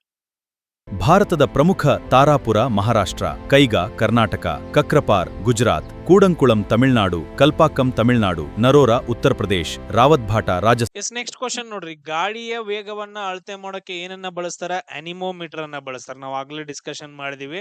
ಸೊ ಅನಿಮೋಮೀಟರ್ ಅನ್ನ ಬಳಸ್ತಾರ. ಸೇಮ್ ಅದೇ ತರ ಹೈಗ್ರೋಮೀಟರ್ ಅನ್ನ ಯಾವ್ದಕ್ ಬಳಸ್ತಾರ ಅಂದ್ರ ಗಾಳಿಯಲ್ಲಿರುವಂತಹ ತೇವಾಂಶವನ್ನ, ಆರ್ದ್ರತೆ ಅಂತಂದ್ ಹೇಳ್ತೀವಲ್ಲ, ಗಾಳಿಯಲ್ಲಿರುವ ತೇವಾಂಶವನ್ನ ಅಳತೆ ಮಾಡೋಕೆ. ಆಮೇಲೆ ಗ್ಯಾಲ್ವನೋಮೀಟರ್ ಅಂತಂದ್ ಹೇಳಿದ್ರ ವಿದ್ಯುತ್ ಪ್ರವಾಹವನ್ನ ಮತ್ತು ವಿದ್ಯುತ್ ದಿಕ್ಕನ್ನ ಅಳತೆ ಮಾಡಕ್ಕೆ ಯಾವ್ದನ್ನ ಬಳಸ್ತೀವಿ? ಗ್ಯಾಲ್ವನೋಮೀಟರ್ ನ ಬಳಸ್ತೀವಿ. ಆಮೇಲೆ ಲಾಸ್ಟ್ ಗೆ ಸ್ಪೆಕ್ಟ್ರೋಮೀಟರ್ ಅಂತಂದ್ ಹೇಳಿದ್ರ ಬೆಳಕಿನ ತರಂಗಾಂತರಗಳನ್ನ ಅಳತೆ ಮಾಡೋಕೆ. ಬೆಳಕಿನ ತರಂಗಾಂತರಗಳ ಸಂಯೋಜನೆಯನ್ನ ಅಳತೆ ಮಾಡೋಕೆ ಸ್ಪೆಕ್ಟ್ರೋಮೀಟರ್ ಅನ್ನ ಯೂಸ್ ಮಾಡ್ತೀವಿ. Point clear? ಎನಿಮೋಮೀಟರ್ ಗಾಳಿಯ ವೇಗವನ್ನು ಅಳೆಯುತ್ತದೆ. ಗಾಳಿಯಲ್ಲಿನ ತೇವಾಂಶ ಅಳೆಯಲು ಬಳಸ್ತಾರೆ. ಗ್ಯಾಲ್ವನೋಮೀಟರ್ ವಿದ್ಯುತ್ ಪ್ರವಾಹವನ್ನು ಅಳೆಯುತ್ತದೆ. ಸ್ಪೆಕ್ಟ್ರೋಮೀಟರ್ ಬೆಳಕಿನ ತರಂಗಾಂತರ ಅಳೆಯುತ್ತದೆ. ಎಸ್, ಅದಾದ ನಂತರ ನೆಕ್ಸ್ಟ್ ಕ್ವಶನ್ ನೋಡ್ರಿ, ರೋಗಗ್ರಸ್ತ ಪ್ರಾಣಿಯು ಮನುಷ್ಯನನ್ನ ಕಚ್ಚುವುದರಿಂದ ಬರುವಂತ ರೋಗ ಯಾವುದು ಅಂತಂದೇಳಿ. ರೋಗಗ್ರಸ್ತ ಪ್ರಾಣಿ ಅಂತಂದ್ರೆ ನಾಯಿ. ಹುಚ್ಚುನಾಯಿ ಅಥವಾ ರೋಗ ಹತ್ತಿರೋ ನಾಯಿಯಿಂದ ಏನಾದ್ರು ಕಟ್ಸ್ಕೊಂಡ್ರೆ ಅಂತಂದ್ರೆ ರೆಬಿಸ್ ರೋಗ ಬರುತ್ತಾ. ಇದು ಬಹಳ ಡೇಂಜರಸ್. ಇದೊಂದು ನರಮಂಡಲದ ಕಾಯಿಲೆ ಅಂತಂದ್ ಹೇಳ್ತೀವಿ. ನರ್ವಸ್ ಸಿಸ್ಟಮ್ಗೆ ಅಟ್ಯಾಕ್ ಮಾಡುತ್ತೆ. ಅದಾದ ನಂತರ ನ್ಯೂಮೋನಿಯಾ ಏನಂತಂದ್ರೆ ಬ್ಯಾಕ್ಟೀರಿಯಾದಿಂದ ಬರುವಂತಹ ಶ್ವಾಸಕೋಶ ರೋಗ ಅಂತಂದ್ ಹೇಳ್ತೀವಿ. ನ್ಯೂಮೋನಿಯಾ ಎಲ್ಲಿ ಬರುತ್ತಂದ್ರೆ ಶ್ವಾಸಕೋಶಕ್ಕೆ ಬರುವಂತ ರೋಗ. ನೆಕ್ಸ್ಟ್ ಮಿಸಲ್ಸ್ ಅಂತಂದ್ ಹೇಳಿದ್ರ ದಡಾರ್ ಅಂತಂದ್ ಹೇಳ್ತೀವಿ. ಗಾಳಿಯ ಮೂಲಕ ಹರಡುವಂತ ಒಂದು ರೋಗ ಇದು. ಆಮೇಲೆ ಅಥಿರೋಸ್ಕ್ಲೆರೋಸಿಸ್ ಅಂತಂದೇಳಿ, ಇದು ರಕ್ತನಾಳಗಳಲ್ಲಿ ಕೊಲೆಸ್ಟ್ರಾಲ್ ಶೇಖರಣೆಯಾಗಿ ಗಟ್ಟಿಯಾಗುವಂತಹ ಸ್ಥಿತಿ.